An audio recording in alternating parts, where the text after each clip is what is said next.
하나님 말씀은 양파와 같습니다.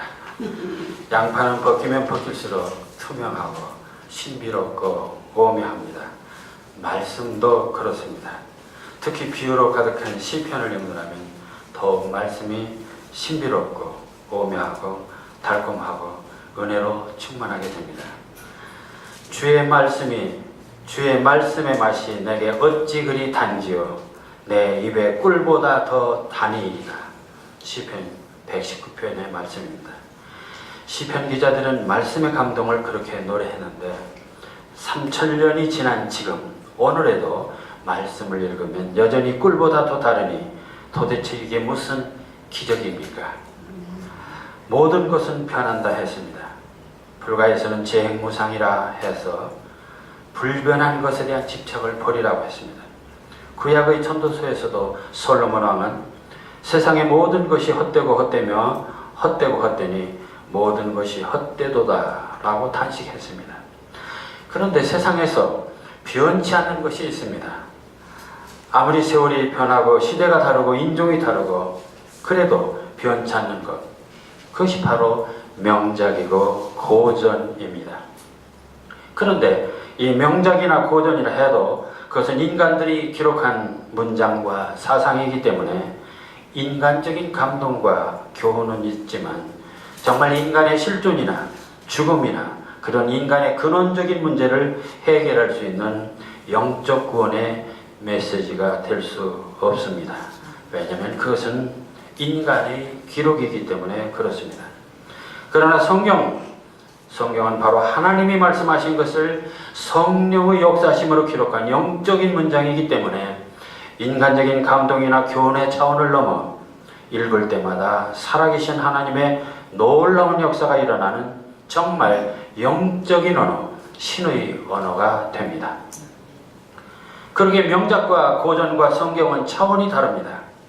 나는 부활이요 생명이니 나를 믿는 자는 죽어도 살겠고 무릇 살아서 믿는 자는 영원히 죽지 아니하리라. 이것을 내가 믿느냐라고 말씀하실 때 만일 보통 사람들이 이런 말을 했다면 제정신이 아닌 정말 망언이라고 볼 수 있습니다. 그러나 여인 마르다는 이 말씀이 하나님의 말씀인 것을 믿었고 주님은 마침내 죽은 지 나흘이나 되는 나사로를 살리는 기적을 행하셨습니다. 그러게 이러한 성경을 읽는 것은 단순한 독서 행위가 아니라 하나님의 영적인 교류이며 영적인 구원의 기적을 일으키는 놀라운 축복의 사건, 바로 빅 이벤트가 되는 것입니다. 그러게 오늘 우리가 봉독한 시편 23편도 그것은 일개 목동이었던 다윗이 기록한 한 편의 평범한 신앙시가 아니라 하나님이 다윗을 통해 보내주신 영적인 말씀, 신령한 말씀, 생명의 말씀이라는 것을 명심하면서 이 말씀을 통해 놀랍고 충만한 은혜의 시간이 되기를 소망하는 것입니다. 시편 28편은 주기도문 다음으로 성경에서 가장 많이 읽혀지고 암송되는 성경 중의 성경입니다. 아니 비기독교인의 경우도 주기도문을 몰라도 이 첫 절은 다 알고 있습니다. 그러게 시편연구가 포스 교수는 시편을 신의 시, 네오 포에트리라고 하였습니다. 인간의 노래가 아니라 하나님의 노래, 성령이 살아서 역사하는 신령한 노래. 그렇다면 시편 23편은 신의 시 중에서도 정말 신의 시라고 해야 하겠습니다. 그 이유가 무엇일까요? 그것은 바로 시편 23편 1절 여호와는 나의 목자시니 이 한 구절이 주는 감동 때문입니다. 이 구절이 그렇게 대단한가요? 네, 그렇습니다. 이 구절은 정말 하늘 문을 여는 천기 누설의 천금 같은 신의 언어입니다. 만일 구약 성경에서 다윗이 이와 같은 시적 언어가 없었다면 구약에서 하나님은 하늘에서만 숨어 계신 하나님이거나 전능하신 하나님, 벌 주시는 하나님, 그래서 두렵고 무섭고 신비에 쌓인 하나님으로 우리와는 너무나 먼 거리에 하늘 저편에 계신 하나님이셨을 것입니다. 사실 구약에서 보여주신 하나님의 명칭은 번역 성경에서 모두 하나님 아니면 여호와로 표기되어 있습니다만 히브리어로는 보다 다양한 명칭으로 사용되고 있습니다. 우선 고유명사로 여호와라는 말이 있습니다. 스스로 있는 자, 스스로 존재하는 자는 뜻입니다. 그러나 하나님의 속성을 드러내는 히브리어에는 엘, 강하고 지극히 높으신 하나님, 엘샤다이, 전능하신 하나님, 엘로힘, 위엄과 충만하신 삼위일체 하나님, 엘리온, 가장 높으신 하나님, 엘브릿, 계약의 하나님, 엘올람, 영원자이신 하나님, 엘로이, 나를 감찰하시는 하나님, 아도나이, 주인 되신 하나님. 이상의 명칭들에서 볼 수 있듯이 하나님의 속성과 이미지는 위엄과 권능과 거룩함 뿐이며 모두가 관념적이고 추상적인 설명에서 여호와가 누구인지 구체적으로 실감할 수 없는 관념의 저편, 정말 멀리 하늘에만 계신 신비의 존재일 수밖에 없는 것입니다. 물론 논리적으로나 신학적으로 보면 하나님은 절대적인 존재, 전능하신 존재, 현실을 초월하고 있는 신의 존재이기 때문에 인간의 시력으로 볼 수 없는 가시적 존재가 될 수 없습니다. 더구나 십계명 중 세 번째 계명에서 너는 내 하나님 여호와의 이름을 망령되이 부르지 말라. 여호와의 이름을 망령되이 부르는 자를 죄 없다 하지 아니하리라. 이런 말씀 때문에 하나님의 칭호에 대한 외교심을 요구하고 있기 때문에 정말 거룩한 이름을 함부로 부르거나 논하는 것조차 불경한 것으로 생각할 수밖에 없는 것입니다. 그것은 두 번째 계명도 그렇습니다.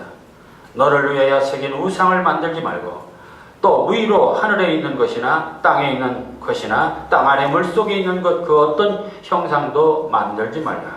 내 하나님 여호와는 질투하는 하나님인즉.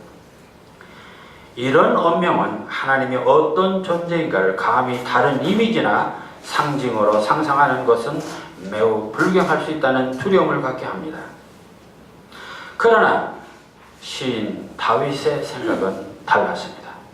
왜냐하면 이스라엘 민족이 수백 년 애굽에서 종살이하다가 여호와 하나님이 친히 모세를 불러서 이제 내가 너를 바로에게 보내 너에게 내 백성 이스라엘 자손을 애굽에서 인도하게 하리라 하시면서 이스라엘 백성을 구해주셨고 40년 광야 생활에서도 계속 지켜주셨으며 마침내 젖과 꿀이 흐르는 땅 가나안으로 인도해 주셨으며 족장시대를 거쳐서 이스라엘 왕국을 세웠고 사울왕에 이어서 바로 다윗을 왕으로 세우기까지 하늘은 높이 계신 두려운 하나님이 아니라 가장 가까이에서 친절하게 이스라엘 민족을 인도해 주신 하나님이라는 것을 역사적으로 경험했기 때문입니다. 다윗은 일개 목동 출신입니다. 블레셋의 징혼 때 무린 맷돌로 적장 골리앗을 쓰러뜨려 이랴 정말 스타가 됩니다. 계속해서 그는 전쟁마다 승리의 영웅이 됩니다. 제위 40년 동안 이스라엘을 통일된 왕국으로 건설했고 예루살렘 성전 건축의 기초를 닦았습니다. 따라서 이스라엘 역사상 가장 위대한 통치자로 기록됩니다. 그러나 그의 생애는 평탄한 것이 아니었습니다. 사울왕의 시기로 수많은 죽음의 고비를 넘겼고 바세바와의 스캔들이 있었고 여섯 아내와 여섯 아들 맏아들 암논은 동생을 범하다 셋째에게 죽었고 셋째 압살롬은 반역하여 에비와 싸우다 죽었고 넷째 아도니아도 왕권을 누리다 죽고 결국 바세바의 혈통 솔로몬에서 왕권을 넘기게 됩니다. 그래서 다윗은 그 고통스러운 세월을 시편 23편에서 이렇게 쓰고 있습니다. 내 하나님이여 내 하나님이여 어찌하여 나를 버리셨나이까? 어찌 나를 멀리 돕지 아니하시며 내 신음소리를 듣지 아니하시나이까? 많은 황소가 나를 애워싸며 바산의 힘선 소들이 나를 둘렀으며 내게 그 입을 벌리며 찢으며 부르짖는 사자와 같으니이다. 나는 물같이 쏟아졌으며 내 모든 뼈는 어그러졌으며 내 마음은 밀랍 같아서 내 속에서 녹았으며 내 힘이 말라 질그릇 조각 같고 내 혀가 입천장에 붙었나이다. 주께서 또 나를 죽음의 짙어 속에 두셨나이다. 수많은 정적들과 서로 싸우다 죽어가는 자식들의 불행을 보면서 그는 탄식할 수밖에 없었습니다. 그는 외견상 위대한 왕이지만 내면으로 보면 결점도 많고 불행도 많습니다. 늘 하나님을 믿고 하나님과 동행하는 삶이라고 생각했지만 때로는 정말 하나님이 함께 하시는지 의심할 만큼 외롭고 고통스러운 삶이었습니다. 그런데 이러한 고통은 다윗만이 아니라 예수를 믿는 모든 성도들도 함께 받는 고통일 수 있습니다. 결국 우리들의 삶은 결코 순풍의 바다만 있는 것이 아니라 수많은 시련과 고통의 돌풍이 휘몰아치기도 합니다.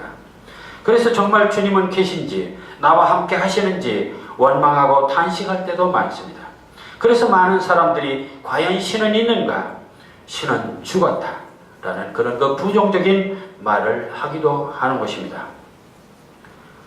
심지어는 예수님께서도 나의 하나님 어찌하여 나를 버리셨나이까? 라는 절망적인 절규를 한 일이 계셨고 그 유명한 사도 바울조차도 오호라 나는 곤고한 사람이로다. 이 사망의 몸에서 누가 나를 건져내려고 탄식하면서 내면의 고통을 호소한 바가 있습니다. 그런데 여기서 잠시 그 흥미로운 것은 절망적인 고통을 호소하는 다윗과 바울의 어법에서도 시인과 이 변론가 바울의 표현에 현격한 차이가 있음을 보게 됩니다. 변론가 바울은 고독한 심경을 오호라 나는 곤고한 사람이로다. 내 오호라라는 감탄사가 있기는 하지만 그러나 나는 곤고한 사람이로다. 매우 추상적이고 관념적인 어법을 사용합니다. 그런데 시인 다윗의 어법은 아주 구체적이고 감각적입니다. 자신의 어려운 처지를 많은 황소들이 나를 에워쌌으며 내게 입을 벌림이 찢으며 부르짖는 사자 같으며 나는 물같이 쏟아졌으며 내 모든 뼈는 어그러졌으며 내 마음은 밀랍 같아서 내 속에서 녹았으며 정말 시각과 청각과 촉각의 이미지를 구사한 비유, 즉 메타포를 동원해서 그 고통의 감정을 실감나게 드러내고 있습니다. 여기서도 말씀의 시적 표현이 얼마나 효과적인가를 보게 됩니다. 다시 본론으로 돌아갑니다. 시편 23편 돌아가서 보겠습니다. 다윗도 이처럼 그의 생애가 순탄한 항해가 아니었습니다. 정말 영역이 점철된 가시밭길이었습니다. 그럼에도 불구하고 그가 이제 노년의 황혼에 자신의 일생을 돌아보면서 그리고 얼마 남지 않은 앞날을 내다보면서 정말 하나님은 다윗에게 어떤 분인가? 영광과 좌절, 승리와 실패를 거듭한 자신의 삶 속에서 때로는 원망과 탄식도 있었지만 그럼에도 불구하고 인생을 총결산해 볼 때 그 결론은 여호와는 나의 목자라는 것이었습니다. 교리나 율법으로는 하나님 여호와가 전능하신 엘샤다이, 위엄과 충만한 엘로힘, 가장 높으신 엘리온일지라도 다윗 자신에게 있어서 일평생 경험한 구체적이고 실제적인 하나님은 그렇게 높고 위엄 있는 무서운 하나님이 아니라 늘 가까이에서 자기를 지켜주고 의의 길로 인도해 주신 선하고 인자한 목자 하나님이었던 것입니다.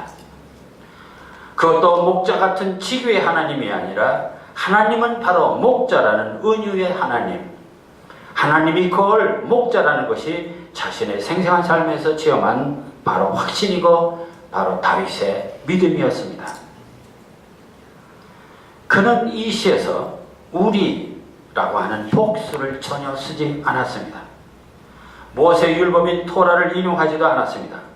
오직 나와 하나님, 모든 선입관이나 교리를 배제하고 정말 생생한 자신의 구체적인 삶 속에서 실존하는 하나님과 나의 관계를 고백할 때 그는 그래서 이 시 한편 속에 6절 한편 속에 나라는 1인칭 대명사를 17번이나 반복합니다. 본문에서 찾아볼까요? 1절에서 나의 목자 내게 부족함이, 2절에서 나를 푸른 풀밭에 나를 물가로, 3절에서 내 영혼을 나를 의의 길로, 4절 내가 사망에 내가 해를 나와 함께 나를 안위하나이다, 5절 내 원수의 내 상을 내 머리에 내 잔이 6절 내 평생에 나를 따르리니. 한글 번역에는 몇 개 생략된 게 있습니다. 그러나 실제 따져보면 영문 성경을 보면 17번이나 나라고 하는 것을 지적하고 있습니다. 이처럼 나와 하나님의 관계를 집요하게 지적하는 것은 얼마나 하나님이 자신을 철저히 지켜주시고 인도해 주셨는가를 강력하게 보여주시는 노래라고 해야겠습니다. 정말 시인 다윗의 여호와는 나의 목자시니 라는 이 한 구절은 구약의 역사를 바꿨을 뿐만 아니라 기독교의 역사를 바꾸는 분수령이 됩니다. 왜냐하면 앞에서도 지적했듯이 여호와는 거룩한 분이기에 함부로 이름을 부를 수도 없고 불러서도 안 되는 분입니다. 그래서 기껏 부를 수 있는 것이 전능하신 하나님, 영원하신 하나님, 거룩하신 하나님 등의 수식어를 붙여 찬양했던 것입니다. 그런데 다윗은 감히 여호와를 들에서 양을 치는 아주 친숙하고 다정한 이웃집 아저씨 같은 나의 목자라 했습니다. 이는 계명에 대한 도전이고 모세 율법에 대한 일대 혁명입니다. 기독교 교리나 종교학적으로 볼 때 신은 초월적인 존재입니다. 따라서 하나님은 전능해야 하고 거룩해야 하고 볼 수 없어야 마땅합니다. 만일 볼 수 있다면 그는 이미 초월적인 신의 존재가 아니라 현실적인 존재입니다. 그러한 금기의 영역을 시인 다윗은 과감히 깨고 볼 수 없는 하나님을 볼 수 있는 하나님으로, 두려운 하나님을 친절한 하나님으로, 멀리 계신 하나님을 가까이 계신 하나님으로 과감하게 형상화한 것입니다. 이는 정말 하나님에 대한 인식의 혁명입니다. 사람들은 이 노래를 통해 마치 비개인 하늘에 태양을 보듯이 하나님의 형상을 분명하고 새로운 이미지로 보게 되었고, 더욱 놀라운 것은 이 시를 통해 사람들은 더 은혜와 감동으로 충만하게 되었다는 사실입니다. 무슨 이유일까요? 그것은 하나님의 속성을 너무나 정확하게 보여줬기 때문입니다. 여기서 보여주었다는 말은 논리적으로 하나님을 설명하지 않고 구체적인 삶을 이미지를 통해 보고 느끼도록 제시해 주었다는 말입니다. 하나님은 그동안 자신을 음성으로 들려주시거나 자연을 통하여 간접적으로 제시하거나 선지자를 통하여 전달해 주었습니다. 또한 많은 신학자를 통해서 설명하기도 했습니다.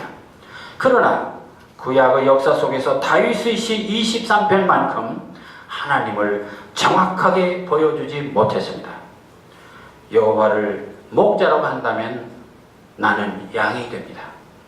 하나님은 목자가 되시고 성도는 양이라는 이 간결한 시적 비유, 그러나 이는 기독교의 어떠한 신학적 교리보다 간결하고 확실한 조직신학적 교리이기도 합니다.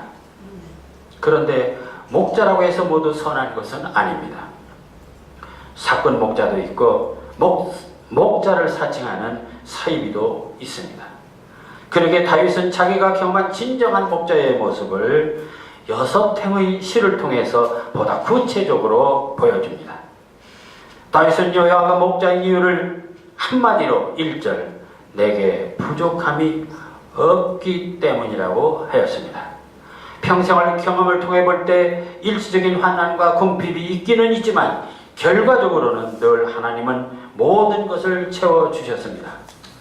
목자 하나님이 채워주시면 2절에서 5절까지 계속 열거됩니다. 2절에서는 푸른 풀밭에 누이십니다. 양들에게 가장 배불릴 수 있는 것은 정말 푸른 풀밭 초장입니다. 최고의 만족은 그리고 누울 수 있는 공간입니다. 양들은 겁이 많아서 늘 서서 삽니다. 그래서 그가 누울 수 있다는 것은 최고로 가장 안전한 곳입니다. 또한 쉴만한 물가가 있답니다. 척박한 돌짝밭 팔레스타인 지역에서 쉴만한 물가란 바로 생명의 오아시스입니다. 그렇다면 2절은 낙원처럼 행복하고 평화롭고 만족스러운 바로 하나님 안에서의 신앙 공간을 말합니다. 하나님께서는 물과 양식을 주시고는 3절 영혼까지 소생시켜 악으로부터 구원할 뿐만 아니라 의의 길로 인도하십니다. 그러니 4절 사망의 음침한 골짜기도 두려울 것이 없습니다. 임마누엘, 주님이 함께 하시는 하나님, 목자 되신 하나님이 바로 지팡이와 막대기가 되어서 나를 보호하고 있기 때문입니다. 더구나 5절 나를 평생 풀밭으로 물가로 의의 길로 인도하시고 또 죽음까지 지켜주시고는 마침내 잔치상까지 베풀어 최고의 손님으로 기름을 발라줍니다. 이 팔레스타인 잔치에는 귀한 손님 오면은 기름을 발라주는 풍습이 있다고 합니다. 다시 말해 하나님께서는 나를 키워주시고 먹여주시고 재워주시고 죽음도 살려주시고 모든 것을 다 하시고 마지막에는 손님으로 최고 대접을 해주신다는 것입니다. 그러니 축배의 잔이 넘칠 만큼 삶이 풍성하고 기쁨으로 충만할 수밖에 없습니다.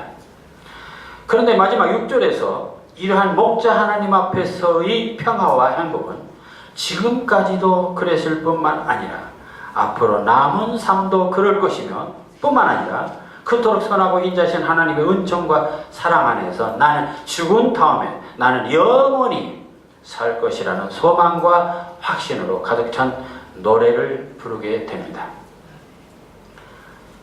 그렇다면 이 시는 표면적으로는 하나님과 다윗의 관계를 선하고 인자한 목자와 자신을 양으로 비유하여서 쓴 극히 개인적인 서정시입니다. 그러나 그 내용을 보면 이것은 바로 하나님과 성도, 하나님을 목자처럼 절대적인 대상으로 따르는 모든 신앙인들이 절절하게 소망하는 평화와 위로와 안전과 배려와 자유와 희망으로 가득 찬 구원의 말씀, 치유의 말씀, 영적인 은혜가 충만한 하나님의 말씀이 되어 우리를 한없이 행복하게 합니다. 독자 반응 비평에서 최고의 작품은 얼마나 많은 독자가 얼마나 많이 감동하며 읽는가라고 합니다. 그러한 기준이 아니더라도 이 시는 인류사에서 최고의 성시라는데 이의가 없습니다. 이 시는 누구나 좋아하고 누구나 감동하고 누구나 은혜 받기 때문입니다. 그 이유를 다시 몇 가지로 분석해 보겠습니다. 그 대표적인 이유는 역시 하나님 여호와를 목자라는 시적 이미지로 형상화한 것이기 때문입니다. 농업을 하는 동양에서는 실감이 적지만 목축업 중심의 서양이나 중동에서 양과 목자의 관계는 절대적인 관계입니다. 양은 자생력이 없기 때문에 목자가 없이는 생존할 수가 없습니다. 더구나 선하고 인자한 목자는 양에게 생존과 행복을 보장하게 됩니다. 신약에서는 주님께서 나는 선한 목자다, 나는 내 양을 알고 양도 나를 아는 것이 아버지께서 나를 아시고 내가 아버지를 아는 것 같으니 나는 양을 위해서 목숨을 버리노라 하셨는데, 주님께서도 인간과 주님과 하나님의 관계를 양과 목자로 비하고 있을 뿐만 아니라 선한 목자인 자신의 십자가까지 예언하는 모습을 보게 됩니다. 따라서 이 목자와 양의 이미지는 인간에 대한 하나님의 사랑과 은혜를 단적으로 보여주는 기독교의 근본 진리가 됩니다. 더구나 이 시는 목동 출신인 다윗의 고백에서 더욱 진정성을 느끼게 합니다. 한편 시약으로 보면 바로 보이지 않는 하나님을 볼 수 있는 하나님으로 형상화함으로써 두렵고 신비에 찬 하나님의 속성이 친절하고 따뜻하고 편안한 목자의 모습이 되어 우리 곁에 다가오고 있다는 사실입니다. 그동안 단절되었던 하나님, 그래서 한없이 외롭고 곤고했던 우리들의 영혼들이 목자로 다가온 하나님을 가까이 만나면서 한없는 평화와 안도감을 느끼게 됩니다. 그래 우리는 하나님을 직접 뵌 일은 없어도 이 시가 제시하는 선하고 인자한 목자 같은 분일 것이라는 것을 머릿속에 그리면서 우리는 하나님을 믿고 또 하나님을 믿는 성도가 됩니다. 자, 시인은 하나님을 어떻게 형상화할까? 그의 시인마다 신앙적으로 체험한 정도에 따라 다르게 표현할 수 있습니다. 사조로 표현할 수도 있고 독수리로 표현할 수도 있습니다. 그런 종교도 있습니다. 또한 같은 시인이라 해도 형편에 따라 달리 표현할 수도 있습니다. 제가 시편 18편을 잠깐 보겠습니다. 나의 힘이 되신 여호와여, 들어보시기만 합니다. 나의 힘이 되신 여호와여, 내가 주를 사랑하나이다. 여호와는 나의 반석이시오, 나의 요새시오, 나를 건지시는 이시오, 나의 하나님이시오, 내가 그 안에 피할 나의 바위이시오, 나의 방패시오, 나의 구원의 뿌리시오, 나의 산성이시로다. 네, 시편 18편 1절에서 2절 말씀입니다. 이 시도 바로 다윗의 작품입니다.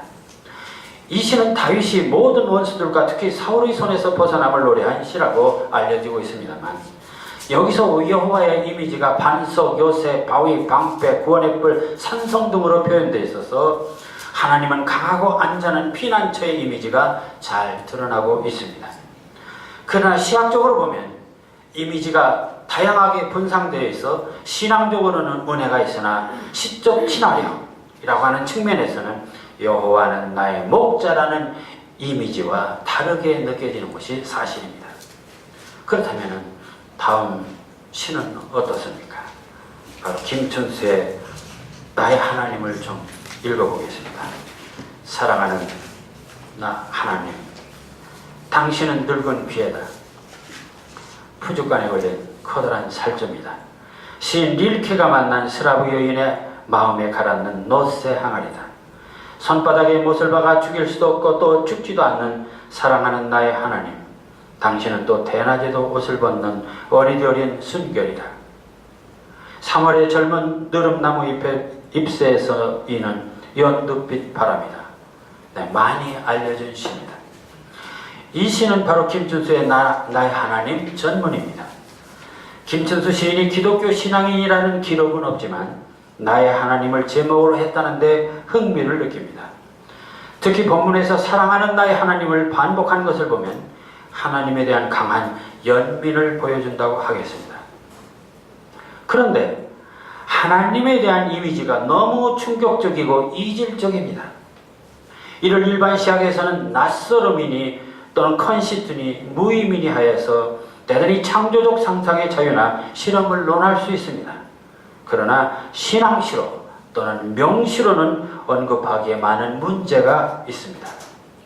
명시는 충격과 공감을 동시에 확보해야 합니다. 이 시에서는 하나님을 늙은 비에 부족간의 살점, 노새 항아리, 어린 순결, 연두빛 바람 등 충격적 이미지이기는 하지만 모두가 감동할 수 있는 공감성을 얻기에는 매우 어려운 시입니다. 이에 비하여 여호와는 나의 목자라는 이 목자 이미지는 당시에는 매우 충격적인 이미지입니다. 계명을 생명으로 하는 율법시대에 거룩하고 지극하신 하나님을 감히 목자로 인격화한 메타포는 정말 충격적이고 혁명적인 이미지입니다. 그럼에도 불구하고 그때나 지금이나 앞으로도 하나님을 그보다 더 정확하게 표현할 수 없다는 만인의 공감을 얻고 있다는 사실입니다. 따라서 하나님의 목자 이미지는 시학적으로나 신학적으로나 모두를 만족시키는 정말 신의 시, 네오 포에트리가 아닐 수 없습니다. 여기서 시인이 배워야 할 교훈이 있습니다. 충격적인 이미지를 선택하더라도 만인이 그것을 공감할 수 있어야 한다는 사실입니다. 그렇지 않으면 끝내 실험적인 것으로 남게 될 뿐입니다. 자, 둘째는 목자 하나님이 인도하시는 이 시가 보여주는 구체적인 세계에 대한 매력입니다.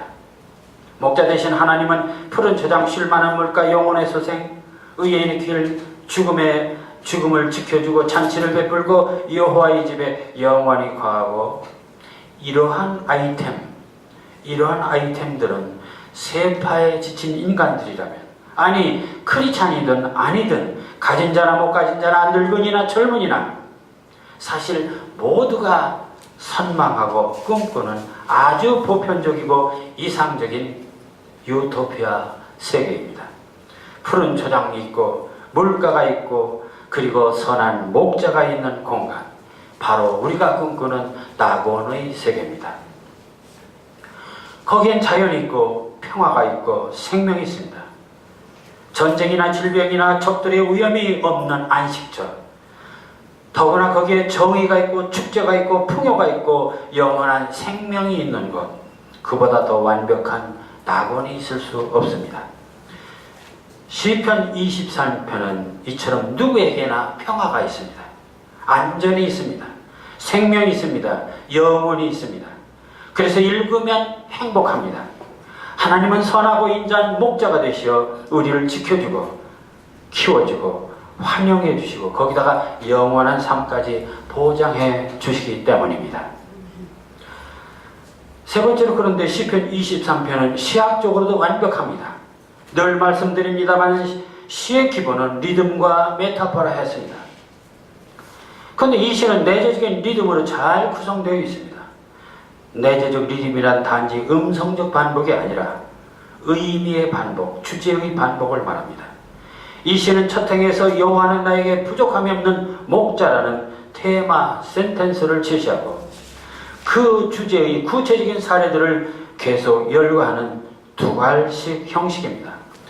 1행에서는 부족함이 없는 목자, 2행에서는 식량과 물이 있는 곳으로 인도하는 목자, 3행에서는 의의 길로 인도하는 목자, 4행에서는 죽음을 지켜주는 목자, 5행은 잔치를 베풀어 주시는 목자, 6행은 영원히 함께할 목자라고 해서 하나님은 신앙과 인생의 목자임을 반복적으로 리드미컬하게 각인시킵니다.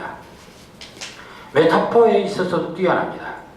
목자는 물론 푸른 초장, 쉴만한 물가, 의의 길, 사망의 음침한 골짜기, 지팡이, 막대기, 상, 기름, 머리, 집 모두 다 친숙한 삶을 이미지를 통원해서 하나님의 사랑과 은혜라는 이 깊고 깊은 신학적 교리를 아주 쉽고도 생생하게 전달하고 있습니다. 지금도 이스라엘 민족은 전쟁의 영웅, 제국을 정복하고 이스라엘 왕국을 강력하게 지배한 다윗의 도래를 기다리고 있습니다. 그러나 지구상의 모든 크리스찬들과 심지어는 일반인들마저 다윗에 대한 기억은 위대한 왕보다 시편이라는 불멸의 명작을 남긴 시인으로 기억하고 있습니다. 특히 그가 남긴 여호와는 나의 목자시니 내게 부족함이 없으리로다 라는 이 시편 23편은 누구나 암송하고 감당하고 신앙적인 은혜를 받고 있습니다. 그것은 바로 볼 수 없는 두려운 하나님을 선하고 인자한 목자로 보여주었기 때문이고 지금도 모든 사람들이 공감할 수 있는 꿈과 행복을 주고 있기 때문이고 하나님의 놀라운 사랑과 은혜가 우리를 충만하게 하고 있기 때문입니다. 만일 시편 23편이 없었더라면 기독교는 얼마나 삭막하고 메마른 종교가 되었을까? 시편 23편이 있어 우리는 행복합니다. 여호와는 나의 목자시니 이 한 구절의 시가 있어 우리는 편하고 풍요롭고 충만합니다. 그렇다면 우리도 다윗 같은 신앙의 고백이 있어야 하겠습니다. 우리도 다윗 같은 신앙시를 써서 하나님을 찬양하고 서로 화답하는 아름다운 신앙 공동체가 되어야 하겠습니다. 그래서 저는 목자 되신 주님을 따르는 한 마리 순한 양이 되기를 다짐하면서 양이 되게 하소서 라는 제목의 작품을 써보았습니다. 양이 되게 하소서, 앞서가는 목자가 아니라 말없이 뒤를 따르는 순하디 순한 양. 나를 죽여서 당신을 살리는 어리디 어린 양. 낮에는 당신의 푸르른 동산에서 여린 잎새를 듣고 밤에는 베들레헴 별 꿈을 꾸는 당신의 포근한 안식이 되고 살점은 당신의 제단에 드리는 가난한 제물. 마른 풀과 골짜기의 샘물로도 나는 행복하오니 양이 되게 하소서. 앞서가는 목자가 아니라 말없이 뒤를 따르는 순하디 순한 양. 나를 죽여 당신을 살리는 어리디 어린 그런 양이 되게 하소서. 기도하겠습니다. 우리의 목자 되신 주님이시여, 우리도 목자 되신 주님을 찬양하며 주님의 뒤를 따르는 순한 양들이 되게 하여 주시옵소서. 선하고 인자한 목자를 따르는 양들이기에 모든 것을 주님께 맡기고 감사하며 찬양하며 기도하게 하여 주시옵소서. 어려운 일, 험한 일 있을지라도 의의 길, 생명의 길로 인도하시는 목자 되신 주님만을 믿고 의지하며 의심하지 말고 두려워하지 말고 결단코 따라가게 하여 주시옵소서. 목자 되신 주님을 노래하게 하시고 시와 찬양으로 화답하게 하여 주시옵소서. 예수님의 이름 받들어 기도하옵나이다. 아멘.